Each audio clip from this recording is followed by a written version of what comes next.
الفاتحة. أعوذ بالله من الشيطان الرجيم.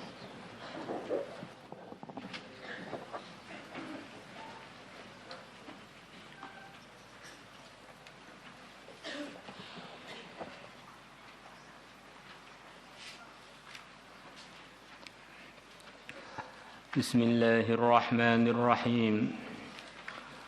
وقال تعالى, dan Allah Ta'ala telah berfirman, wa anistaghfiru rabbakum thumma tubu ilayhi yumatti'akum mata'an hasanan ila ajalin musamma wa yu'ti kulla dhi fadlin fadlah.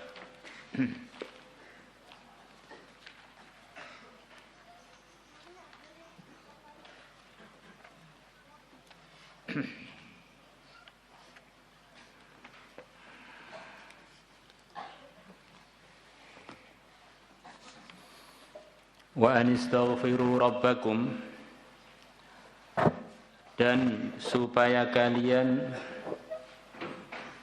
minta maaf rabbakum pada Tuhan kalian. Tsumma tubu, kemudian supaya kalian bertobat ilaihi kepada Allah. Yumatti'akum, maka Allah akan memberikan kenikmatan kepada kalian. Mata'an hasanan, dengan kenikmatan yang baik. Ila ajalin musamma, sampai batas yang telah ditentukan. Wa yu'ti, dan Allah akan memberikan kulladzi fadlin, kepada setiap yang mempunyai keutamaan, mempunyai kelebihan, fadlahu, kelebihan yang dia miliki. Di ayat ini terusannya surat Hud, di antara arahan Quran kepada umat Quran, kepada yang mulia Nabi besar, umatnya yang mulia Nabi besar Muhammad sallallahu alaihi wasallam.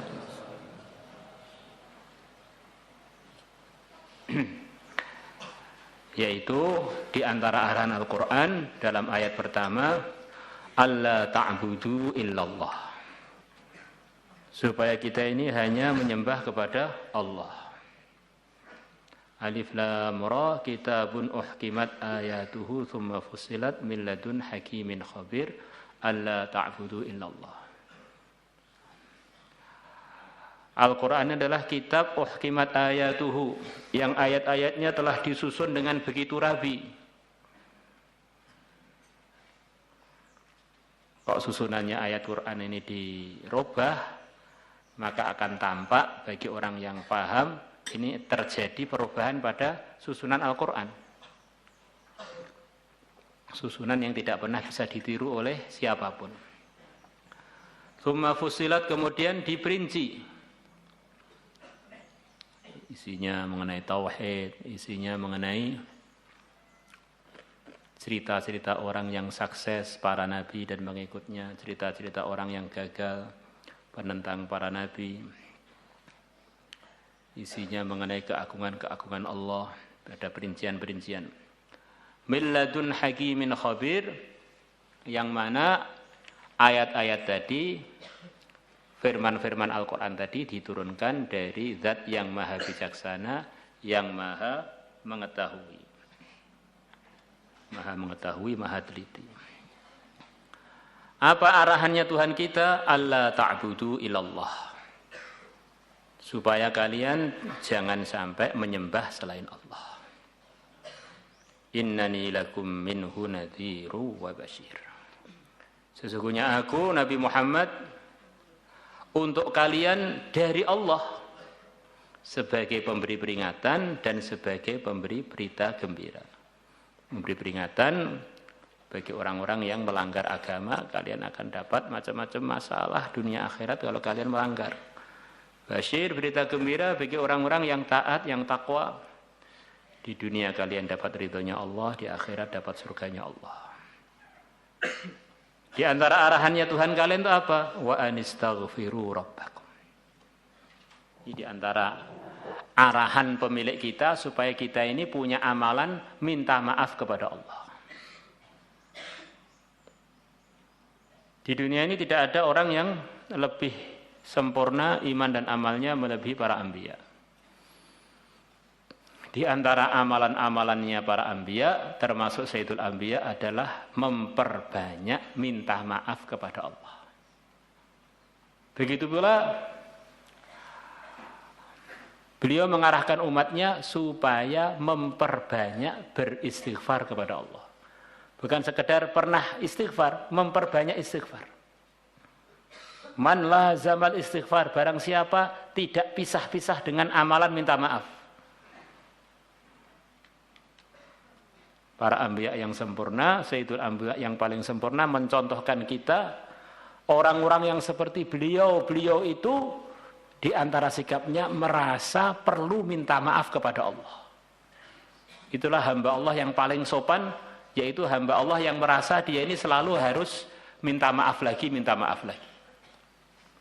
Terus kita ini loh yang banyak salahnya. Kita ini loh yang banyak kekurangannya, kok nggak mau istighfar, itu benar-benar hamba yang nggak sopan kan.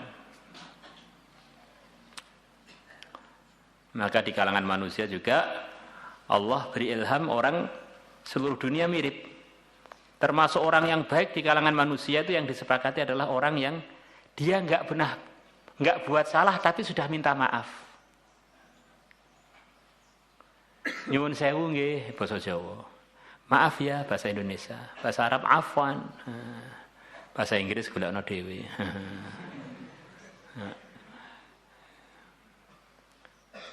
Walaupun dia nggak pernah buat masalah, nggak pernah buat kesalahan, tapi orang yang sopan di kalangan makhluk manusia itu adalah yang suka mengemukakan minta maaf, padahal dia nggak punya salah. Nggak punya salah aja dia siap minta maaf. Nyuwun sewu, sepuntenipun. Maaf ya, kami ganggu, padahal ya gak ganggu. Maka orang yang punya sikap yang perlu kita contoh pada Tuhannya, sikap yang benar diantaranya adalah sikapnya para anbiya, yaitu memperbanyak istighfar. Dan ini bukan untuk beliau-beliaunya saja, umatnya apalagi seharusnya lebih-lebih lagi beristighfar. Memang salahnya itu nyata, bukan salahnya itu perasaan. Kalau para anbiya merasa salah, merasa kurang. Kalau kita memang kurang dan memang salah. Wa anistaghfiru rabbakum, bukan hanya minta maaf, tsumma tubu ilaihi, kemudian kalian kembali ilaihi kepadanya. Istighfar dan taubat itu sebagian ulama dibedakan. Istighfar itu minta maafnya. Kalau taubat itu memang lurus lagi. Kan ada orang minta maaf tapi kemudian nggak balik ke kurikulum, itu namanya istighfar yang nggak disertai taubat. Taba artinya roja'ah. Seperti orang bolos itu kemudian minta maaf Pak, saya bolos, saya taubat. Taubat itu maksudnya nggak bolos lagi, itu namanya taubat. Kalau hanya minta maaf tok tapi nggak ngerubah sikapnya dari bolos, itu istighfar tanpa taubat. Bisa dipahami ya? Bila kalau orang berbuat begitu itu istighfar kemudian ikut arahan yang benar, yaitu arahan yang dibawa Nabi, yaitu Islam, yumati'kum mata'an hasana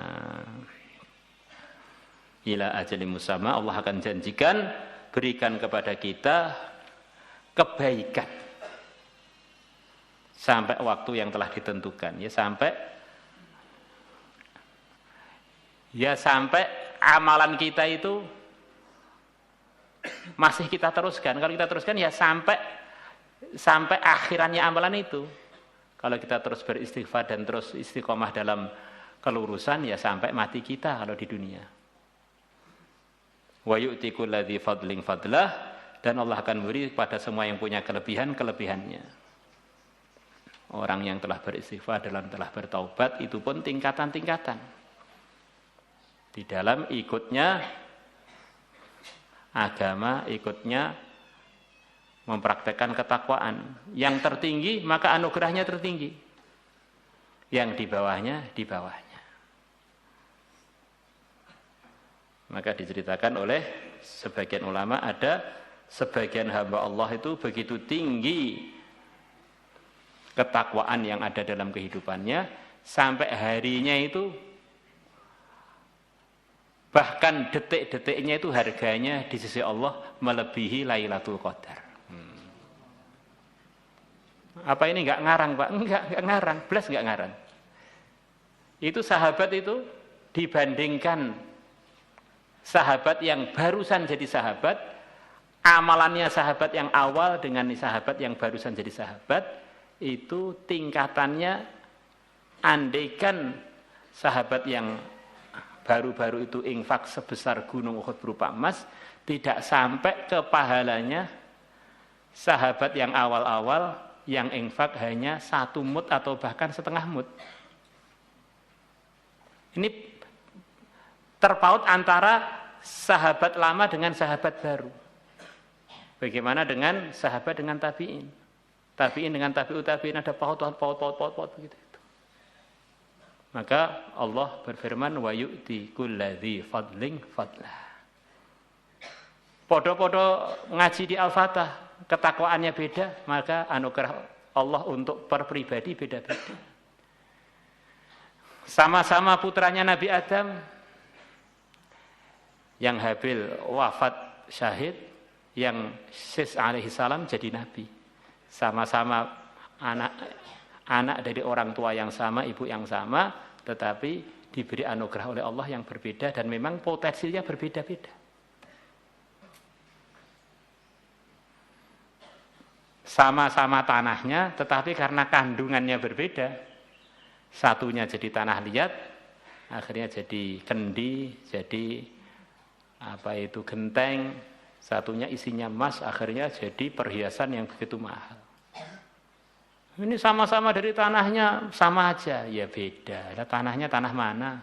Tanah Teranggil dengan tanah pinggir jalan raya Temboro ya beda.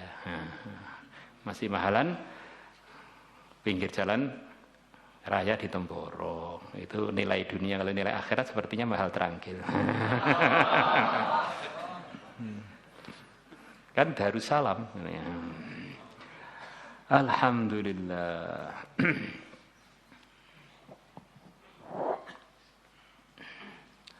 Wa qala ta'ala, dan Allah Ta'ala telah berfirman, wa inni laghaffarul liman taba wa amana wa amila salihan thumma ihtada.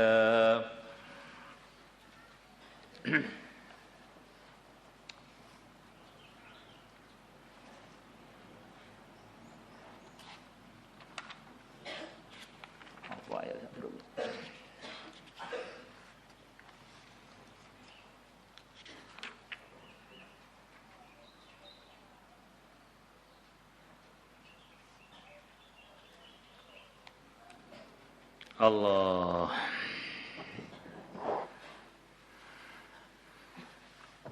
Wa inni, dan sesungguhnya aku la ghaffarun, sungguh zat yang maha mengampuni. Ini ayat ini difirmankan oleh Allah selepas negur Bani Israel, kalau orang-orang melanggar itu tak murkai. Kalau orang sudah tak murkai, maka sungguh dia telah binasa. Wa may yahlil alaihi ghadabi faqad hawa. Jadi jangan putus asa, masih ada kesempatan untuk bertaubat. Wa inni, dan sesungguhnya aku la ghaffarun, adalah zat yang maha mengampuni, liman, kepada orang taba, yang dia bertaubat, wa amana, dan dia beriman, wa amila salihah, dan dia amal soleh, tsumma ihtada, kemudian dia tetap atas hidayah. Ini ada 4 perkara yang disebutkan di sini. Ini disebutkan selepas firman Allah, sesungguhnya aku maha menerima taubat. Maka kata sebagian ulama, ini berarti orang yang pasti akan mendapatkan ampunan Allah kalau kumpul dari pada dirinya 4 hal ini. Kalau adalah salah satunya dikurangi, maka janji Allah akan berkurang pada dia. Janji ampunan akan berkurang atau bahkan akan hilang. yaitu punya sifat taubat, kembali pada kurikulum yang diridhoi Allah, meninggalkan pelanggarannya. Kedua, beriman. Semua kegiatan kebaikan yang katanya baik, kalau enggak disertai dengan keyakinan yang benar, itu tidak ada kaitannya dengan anugerah Allah, dia belum beriman. Kemudian selepas kembali kepada kurikulum, wa amila sholiha, dia buat yang baik. Tobat, kemudian buat yang baik. Kan tobat itu kembali. Ada orang dosanya bolos dari kelas. Kemudian dia kembali ke kelas. Tapi ternyata di kelas nggak buat apa-apa. Itu bukan wa amila sholiha. Kembali tok. Ternyata nggak buat apa-apa. Maka ditekankan tobatnya itu harus wujud, ada perubahan, ada amal soleh. Wah, kalau tobat, kalau mlebu kelas ternyata melanggar lagi. Pelanggarannya dengan yang lain, bukan bolos tetapi ngantuk namanya. Wa amila sholiha tsumma ihtada. Kemudian ihtada itu di posisi hidayah. Kemudian dia mempertahankan dirinya dalam tertib yang di dalamnya pasti hidayah, itu tertib yang diridhoi oleh Allah. Taubat, iman, amal soleh, kemudian istiqomah di atas tertib yang benar. Lah orang itu sudah amal soleh, sudah beriman, sudah bertobat, kan mesti dalam hidayah, Pak. Ini Allah berfirmannya pakai summa. Ini tiga ini memang dalam hidayah, tapi kalau kemudian tidak berubah di tengah jalan atau akhirannya, maka dia tidak termasuk dapat janji ini. Summa ihtada. Kemudian selepas itu dia tetap mempertahankan tertib kebenaran yang telah dia jalani itu. Kan ada orang sudah tobat, imannya benar, amal soleh, tiba-tiba selepas itu dia tinggalkan tertib kebenaran itu, ya akhirnya ampunannya Allah yang telah dia dapatkan bisa lepas lagi. Karena dia keluar dari kurikulum yang diridhai oleh Allah. Wallahu a'lam. Maulaya salli wa sallim daiman ala habibika khairil khalqi kullihim